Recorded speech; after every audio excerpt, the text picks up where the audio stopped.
And welcome back to part 3 of the Bowfront Cabinet Guy episode. Jim Sandifer is my cabinet maker for the Jelly Aquarium line. I've asked him to help build the stand and canopy for this 400-gallon Bowfront aquarium system. Well, to give you an idea as to how big this tank is going to be, Jim is lying in the stand doing the snow angel. I wouldn't call it, I'd say a beached whale. A beached whale. So it's going to be a big, big tank.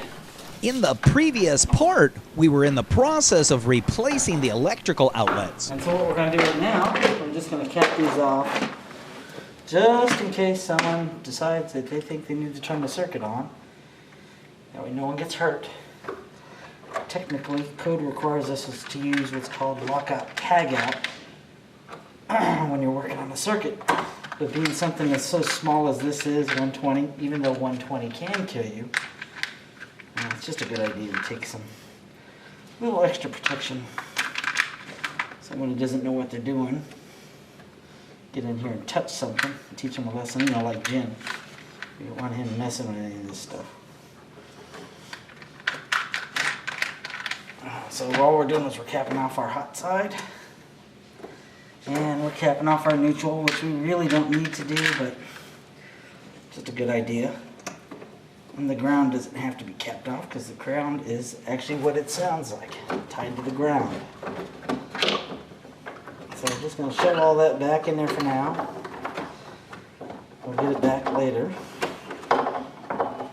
No one gets messed with it too much. So when we put our new plugs in, new plugs will be out here, and then the cover will cover this hole. And it just looks real clean. So there we go. Simple. Beached whale. Okay, so here's the thing. We've got the cabinet in place. We got the electrical cut in. If you can see here, Jim, see that? We haven't put the plates on, obviously.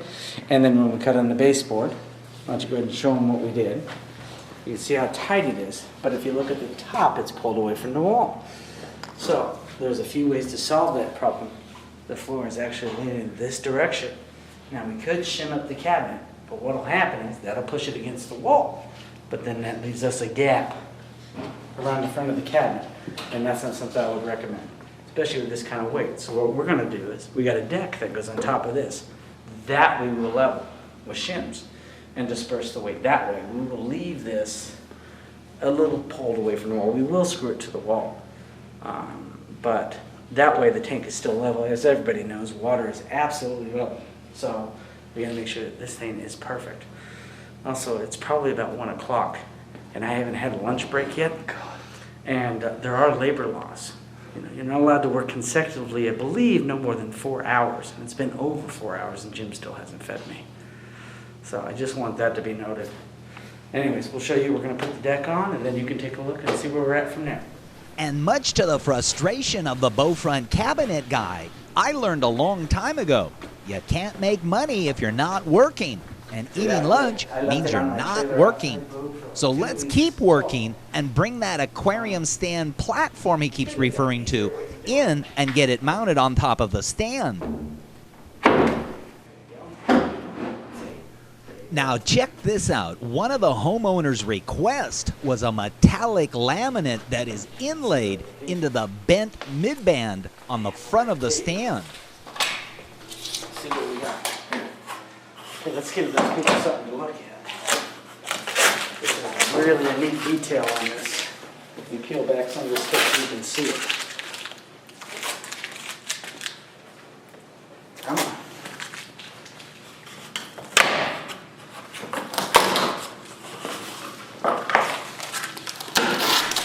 It's a copper-looking metallic laminate that seems to have leaf patterns etched into it. Now that is the stuff. That is trick. Inlaid. That is actually... Looks real nice. Yeah, that is actually copper. A metallic or a copper laminate that's got some texture to it. It's really nice. Someone did a great job picking that. Great job. This metallic laminate looks really sharp, but somewhere along the lines, I think somebody misinterpreted the description of the stain that was to go on the stand. Let's tape off here. And see, now you can see, look, that'll be against the wall. And we're actually, I believe the tank is 42 inches in diameter at its deepest point. Yes. And this should be 42 and a half, 42 and 5/8. Okay. That gives us a little room. Fudge factor. Yeah, fudge factor.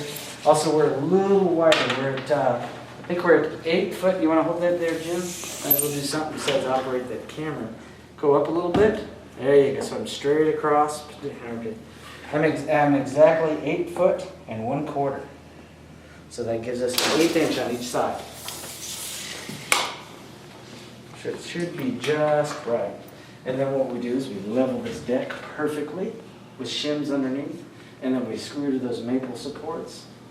It's going to hold tons of weight, tons of weight.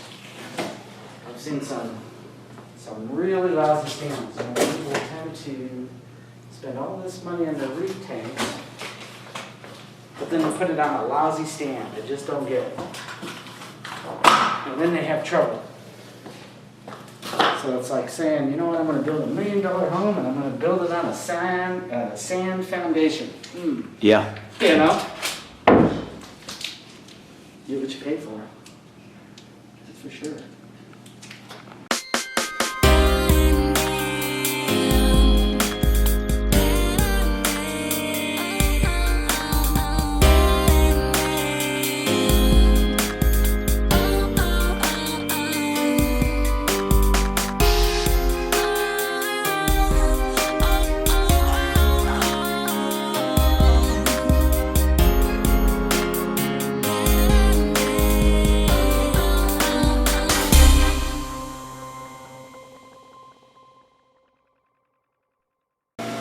Hello, my name is Jim Stein. I'm with Midwater Systems, and I'm the developer of the Jelly Aquarium.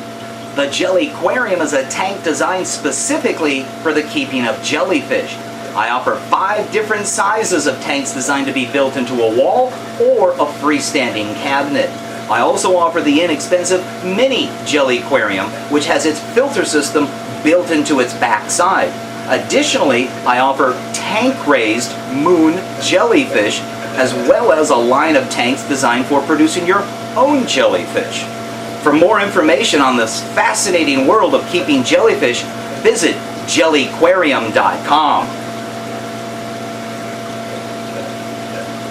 You heard the phrase biopellets, but really, what are biopellets and what will they do? But basically what the biopellets are is they're a biodegradable polymer.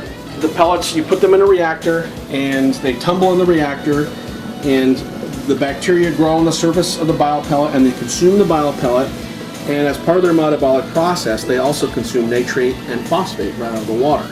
After about 2 weeks the biopellets were activated and the nitrate started to drop.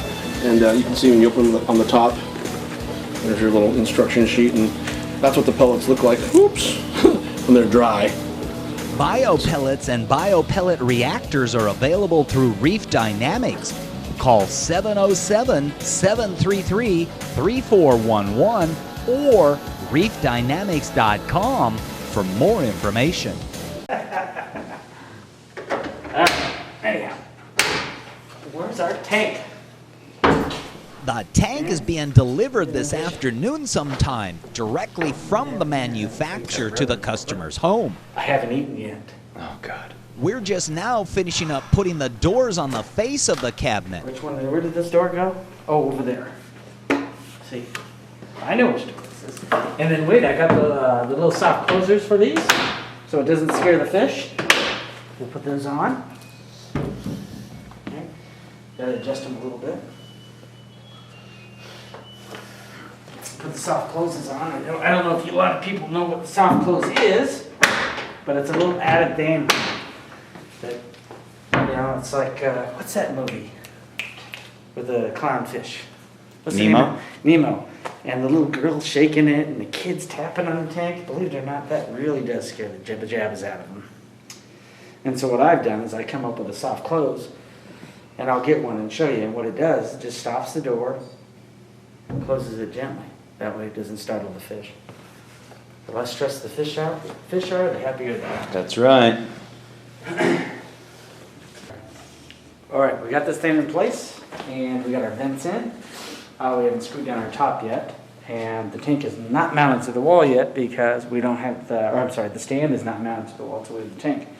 And then here's the self-closing doors. Keeps the doors from slamming. Doesn't startle the fish. Oh, very nice. And there's our decorative Formica. Very nice stuff. That's actually copper. We got our vents in. They're just sitting there for now because we're going to take them right back out. That's going to allow us plenty of flow. And this thing is going to be fabulous. I mean, I would love to have this in my house. I don't know about you, June. Very nice. Very nice. And as if on cue, the tank manufacturer arrives with the big 400-gallon Bowfront acrylic aquarium system. The tank itself is 96 inches long, it's 30 inches wide at the ends, and 42 inches wide at the apex of the bow.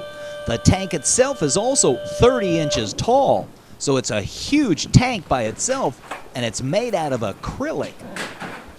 In addition to the tank itself, we're also having delivered the extra large wet-dry trickle filter with bio balls. There's also the Durzo standpipe and drain lines, as well as the return lines for the internal overflow. There's also a 25-watt UV sterilizer that I'll be putting into the system as well. And without any further ado, let's roll out the big behemoth 400-gallon Bowfront acrylic aquarium. And wouldn't it be the ultimate reality show drama moment if the tank rolled off the edge of the truck? Okay, I'm going to jump off. Oh yeah, I know. It's okay? Yep. Okay, you watch when you Nope, you're not on all the way. Okay. Not yet. Come on, Jim, are you on? Yeah. Oh, good. Is this? Yeah. We have to still come over a little more. Maybe no. I think it's slow. Let's see. When he's down, he's pulling his feet. Should step out, but let's see. Okay, I go, okay? Yeah. Thanks, sir. Keep your eyes on that tank. Yep, we're good. Who knows? It still could roll off that lift gate.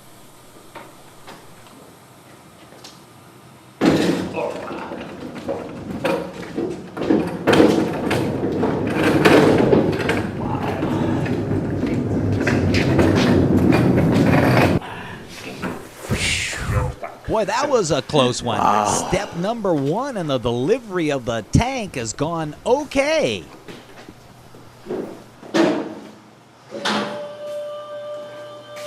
Go get behind it for some scale or reference. Scale. That is big. Just imagine all the big, beautiful fish that we'll be able to put into this tank. Oh, the seams are gorgeous. They did a good job. Really good job. So with a quick inspection just to make sure that everything is as it's supposed to be, Okay, so we want to just roll this thing over. Yes, sir. How about turn it to the back? Yeah, So that's, she opens that, the door. Yeah, just in Doesn't case. get bumped. And then might just take one of your things and lay it across A couple of them. and put the sump on top of it. Yeah. so with the expectation of carrying the tank into the house tomorrow morning and having men scheduled to help me do so, we'll go ahead and temporarily store the tank in the garage tonight. Really clean. But as it turns out, the homeowner decided that the pink stand was not what she wanted. This means Jim will have to take the stand and canopy back to his shop, sand off the old pink stain, and restain the wood in the color, which turns out to be dark walnut. And with the Bowfront cabinet guy standing firm, believing the homeowner did say red, it's up to me to give the customer what they want. So 4 more weeks down the road and the loss of some of my profit, we'll attempt to get this huge aquarium system up and running. So as always, give the customer what they want and keep moving forward.